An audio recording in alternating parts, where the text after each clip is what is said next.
मुझे पता था जिस तरह से इस लड़की की हरकतें हैं ना,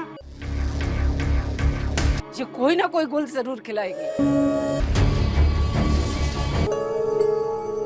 जब से लोगों को अनमोल की वापसी का पता चला है, सारे खानदान वाले ऐसे ताजियत मुझे आपसे कुछ बात करनी थी। कर रहे हैं जैसे हमारे घर में किसी की मैयत हो गई। मैं सोच रही हूँ कि कल से ऑफिस ज्वाइन कर लूँ। इसीलिए मैं इस शादी के खिलाफ थी। नहीं बेटा, अब तुम जॉब नहीं करोगे। खुशामदीद करते हैं आपको हमारे चैनल FF ड्रामा टीवी में। तौबा का आने वाला एपिसोड होने वाला है बहुत ही मज़ेदार।